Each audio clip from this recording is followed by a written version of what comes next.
Hi there and welcome to this video presentation where I'm talking about a very interesting subject. I'm talking about spirituality and how that fits in with us being these natural superhumans.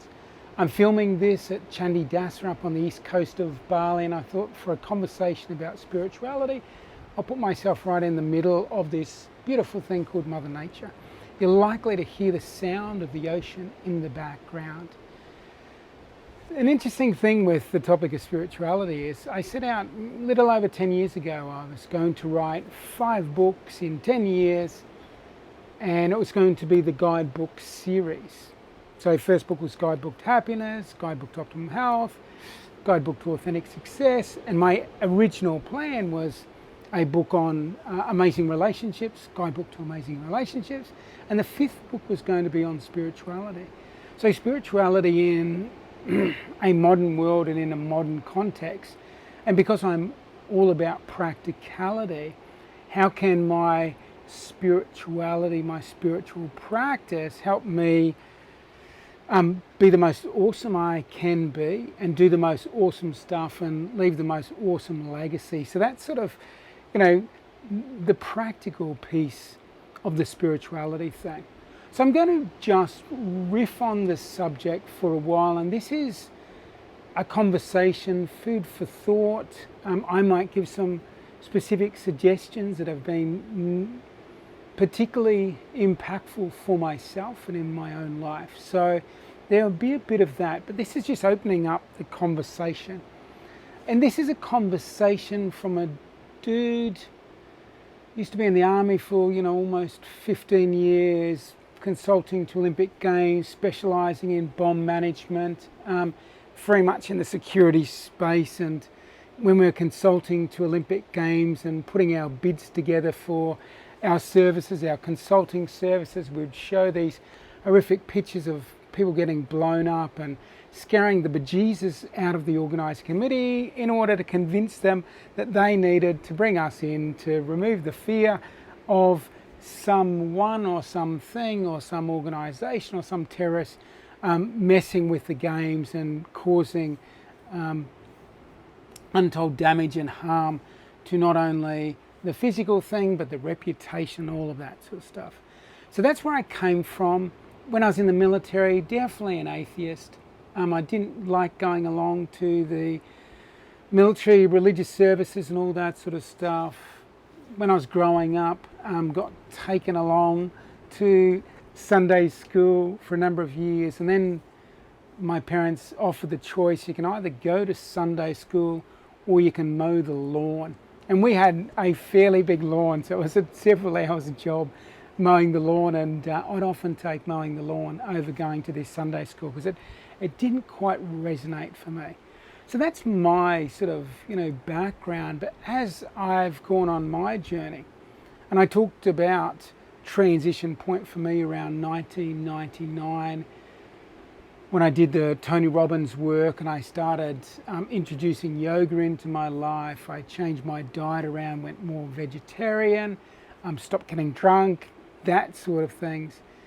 As I sort of steered myself down that path, and certainly as you go down the yogic path, and I also was doing a lot of reading into Eastern philosophies and that sort of stuff. So as I steered down that path, I had a more comfortable relationship with this thing called God.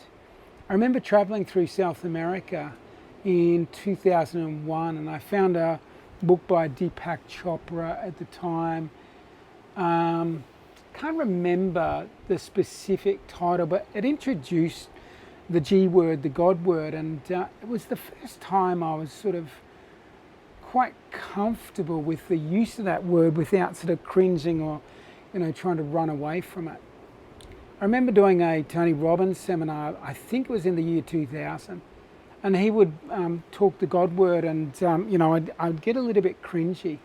But in this 2001, as I'm traveling, and for a series of months through South America, and just, getting up into Machu Picchu and seeing Tikal ruins and Colca Canyon, like these amazing things, and you're having this experience. So my heart had opened up. I had got away from the institution by that stage. I'd made the decision that I was resigning for the military. So I started to sort of open myself up and open my mind up to a different conversation about who and what I was, who and what I believed in. And I remember doing the Machu Picchu and doing the Inca Trail.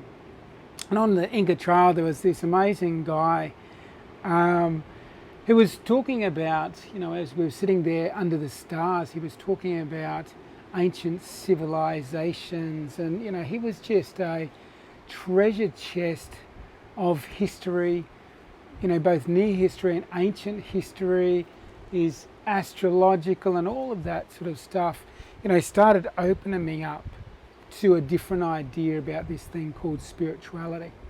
And what I realised is for myself, and this has been my coaching experience for the last 10 plus years, a lot of us got seriously messed up in our spirituality by religious dogmas. And some of us got a little bit messed up, and some people have got seriously messed up. And I've worked with clients that have some shocking limiting beliefs as a result of religious dogma. Dogma along the lines of, you are a sinner and you need to repent and make up for it. And if you do this, you're going to heaven. And if you do this, you're going to hell.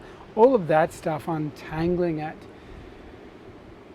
As I've become more evolved with my experience around spirituality, and also as I've delved deeper into, neuroscience, but also deeper than that is the quantum physics side of things, following the teachings of Dr. Joe Dispenza, reading the work of Dr. David Hawkins, and numerous other spiritual texts, whether they're books like The Seed of the Soul, An Untethered Soul, Conversations with God, all sorts of stuff. Texts by Paramahansa Yogananda. So lots of different things have opened up this different conversation and allowed me to create my own spiritual belief, my own spiritual relationship on that thing that's bigger than me. Now we can call it God, we can call it Allah, we can call it Source, we can call it life, we can call it Mother Nature, we can call it the universe, we can call it the great unknown, the mystery, whatever it is, it doesn't matter what verbiage we use to describe it. For me, what it is the thing bigger than me, the unseen, the unknown, the mystery that is. And I've had specific experiences where I've bumped up against it. This thing bigger than me that I don't understand and is a bit unknown, but also has a direct relationship experience with me. So it's not just something out there, there's been an experience between me and this unified quantum field, as the quantum physicists might call it. And the quantum physicists acknowledge that there's not empty space out there. This space, this ether that exists, the space even between me and the ocean over there, there's, within that space, there's something. And in that something, there would be information. There would be energy.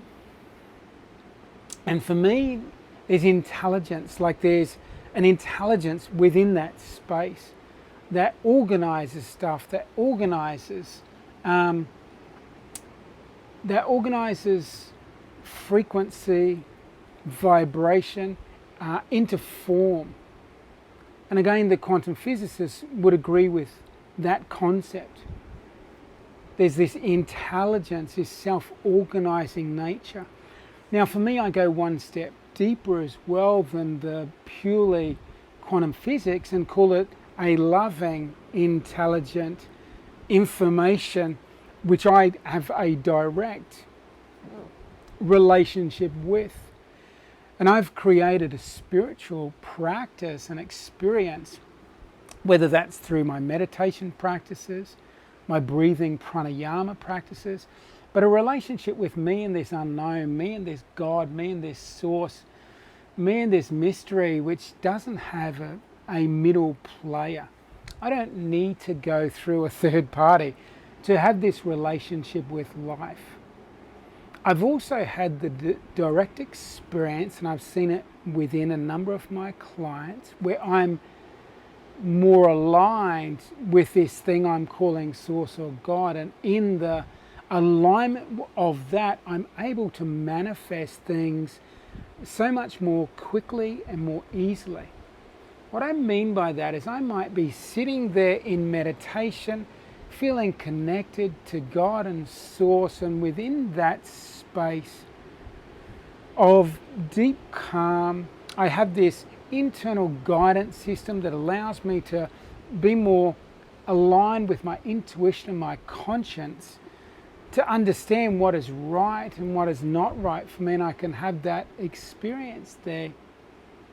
But I can also ask up things to the universe, and it might even be something like, I just allow myself to say thank you for the fact that I'm now ready to receive a particular client that sort of seems like this, that's working through this particular place, that wants to, take their business to the next level or them to the next level. And I put that intention out into the great mystery, into that information pool of soup, to say now I'm ready to receive. I'm open to receive, and I'm grateful to receive and be able to do the work that I love to do. So that's my practical relationship with this thing called spirit and spirituality. And certainly, I'm a big one on beliefs and, processing our limiting and disempowering beliefs. It's extremely important for us to look at whether we have any strong limiting disempowering beliefs as a result of any religious dogma that we may have been introduced to, whether it's by our parents, our family, by the institutions, religious institutions we may have attended, or religious texts we may have been forced to read at some particular point in our life. And when I look at becoming a natural superhuman, I want to tap into all resources. I want to tap into everything that there is possible within myself. All that I need is within me now. I've got all of that. I show up as this different person. We're going to talk about the leader, the warrior, the sage. But I want to tap into something bigger than that as well. So I tap into Mother Nature, and I tap into something even bigger than that, this universe. And I tap into the energy of that, and this stream of energy. And part of being a superhuman is I don't want to be swimming against the current. I want to be swimming with the current. And I know when I'm in alignment with life, when I'm in alignment with, say, my dharmic path, my purpose in life, when I'm doing what I was put on this planet here to do, that makes me in alignment with this greater thing called life, this energy of life, which is always helping me to learn and grow, which is always trying to cause the best of me to come forward, which is giving me life experiences and putting circumstances and even obstacles and challenges in my way to bring out the best of me. That's this loving intelligence that only wants the best for me, and that best for me is the fullest and most complete evolution of myself. Now, one of the other presentations I talk about is consciousness. And obviously there's a relationship between the consciousness of self and this greater consciousness of universe, this loving, intelligent universe. And part of getting the most out of that relationship is I work on elevating my own level of consciousness to the highest point I can, which allows me to connect more fully, more completely, more powerfully with this consciousness of the great unknown, the consciousness of the universe, this loving, intelligent consciousness of this bigger thing. That it's difficult to explain, but my thing and the practical part of me says, I want to create a relationship with life where it has the greatest ability to impact me, those around me, and the greater good, and it allows me to be the most awesome human being I can be, the most consciously aware, the most creative, the most abundant, and all of that sort of stuff. So I use all of my tools. I use all of life, all that life has to offer. So I hope that has been an interesting conversation for you. Feel free to add to the conversation in the comments down below and talk about what resonated for you out of this conversation. Even talk about where you stand right now as far as what your beliefs, principal beliefs are, and principal practices are around this thing called spirituality. But it's about using that in a way and framing it in a way that it sort of elevates us rather than some sort of religious dogma that makes us feel scared and want to, self-flagellate, if we do something wrong, and forever be fearful of making sin. My final point and my final belief on spirit and spirituality and my relationship with it is I believe in a loving God who loves unconditionally. Now, unconditionally means unconditionally, without conditions. There are no conditions. I can be an awesome person and be loved by life and by God. I can be a douchebag and do douchebaggy things and still be loved by life. It's up to me to work on my consciousness, to be the best person I can be, to learn from my mistakes, to do the best I can do, to catch myself out when I do things, wrong that don't feel right for me. So I'm loved by, my interpretation of God, regardless of what I do. It comes down to me personally needing to do the work on myself to show up as the best human being. But, as I'm on that journey to becoming the best human being I can be, God loves me along the way. I'm not being judged and I'm not being loved any less, whether I'm being great or whether I'm being semi-good or whether I'm being average or whether I'm being hopeless or whether I offend people or whatever it is. I'm still loved. The real work is up to me. So there you go. Final comments, and leave your final comments down below and let's keep this conversation going. Otherwise, have an absolutely fantastic day wherever you are on this beautiful, incredible, gorgeous planet of ours. All the very best and take care.